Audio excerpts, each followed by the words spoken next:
നല്ല സിനിമയാണ്, നല്ലൊരു സന്ദേശമുള്ള നല്ല മെസ്സേജുള്ള നല്ലൊരു ഫിലിമാണ്. ഈ സിനിമയിലെ ഏറ്റവും വലിയ ഇതെന്ന് പറയേണ്ട ദേവദർശിനി, തമിഴിലെ ദേവദർശിനിയാണ് ഇതിലെ നായികയായിട്ട് അഭിനയിക്കുന്നത്. അവരുടെ നല്ലൊരു കഥാപാത്രം അവർ കൊടുത്തിട്ടുണ്ട്, അവർ നല്ല ഭംഗിയായിട്ട് ചെയ്തിട്ടുണ്ട്. പിന്നെ ദിലീഷ് പോത്തൻ, ജാഫർ ഇടുക്കി, പിന്നെ ശ്രുതി ജയൻ, അവർക്കൊക്കെ നല്ല കഥാപാത്രങ്ങളാണ്. അതെല്ലാം വളരെ ഭംഗിയായിട്ട് ചെയ്തിട്ടുണ്ട്. നല്ലൊരു മൂവിയാണ്. പിന്നെ ഗോപി സുന്ദറിൻ്റെ പാട്ടുകളുണ്ട്, നല്ല പാട്ടുകളാണ്. ഒരു താരാട്ട് പാട്ട് അല്ലാതെ ഒക്കെയുള്ള മെലഡി ആയിട്ടുള്ള വേറെ ഒന്ന് രണ്ട് പാട്ടൊക്കെ ഉണ്ട്. പിന്നെ ഇടുക്കി അതാണ് കാണിക്കുന്നത്. അപ്പോൾ ഇടുക്കിയുടെ ഒരു ഭംഗിയെല്ലാം നന്നായിട്ട് ക്യാമറ ആയിട്ടെല്ലാം ചെയ്തിട്ടുണ്ട്. എല്ലാം നല്ലൊരു മൂവിയാണ്. നമുക്ക് അമ്മ എന്ന് പറയുന്ന ഇമ്മ എന്നുള്ള അതിനെ അമ്മം എന്ന് പറഞ്ഞ 2 സ്വരാക്ഷരം കൊണ്ട് എഴുതാൻ പറ്റും. ആ സിനിമ കാണുമ്പോഴേ അതിൻ്റെ ഒരു നമ്മളെ ഇടയ്ക്കൊക്കെ കരഞ്ഞു പോകുന്ന, നമുക്ക് സങ്കടപ്പെടുത്തുന്ന ഒരുപാട് സീനുണ്ട്.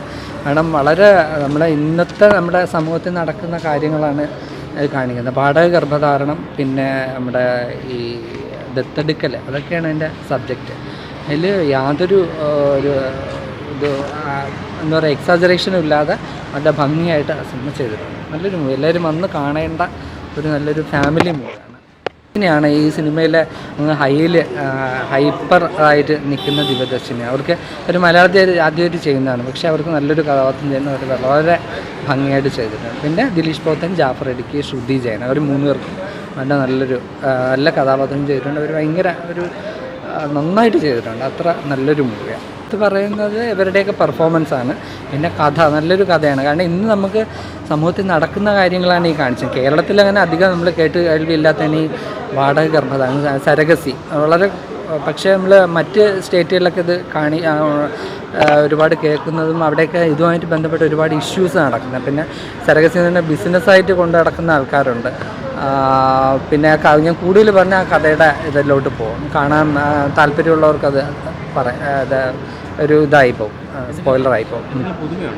പുതുമയാണ്. കാരണം മലയാളത്തിൽ ഇതുവരെയും ഇങ്ങനെ ഒരു സബ്ജക്റ്റ് മലയാളത്തിൽ ഒരു സിനിമയിലും കാണിച്ചിട്ടില്ല.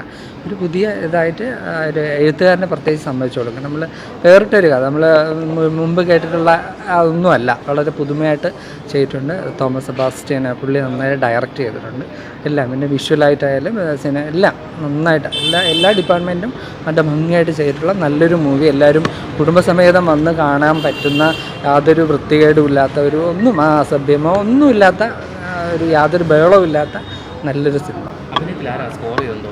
ദിവ്യദർശിനി സംശയമില്ലാതെ പറയാം. അവരുടെ വളരെ നന്നായിട്ട് ചെയ്തിട്ടുണ്ട്. പിന്നെ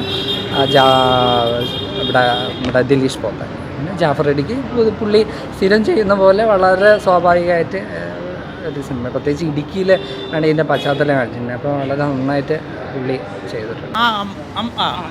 കൊള്ളാം. പടം ലൊക്കേഷനൊക്കെ നന്നായിട്ടുണ്ട്. ദിലീഷ് പോത്തനും ജാഫർ ഇടുക്കിയും നന്നായിട്ടുണ്ട്. അഭിനയമൊക്കെ കൊള്ളാം, കുഴപ്പമില്ല.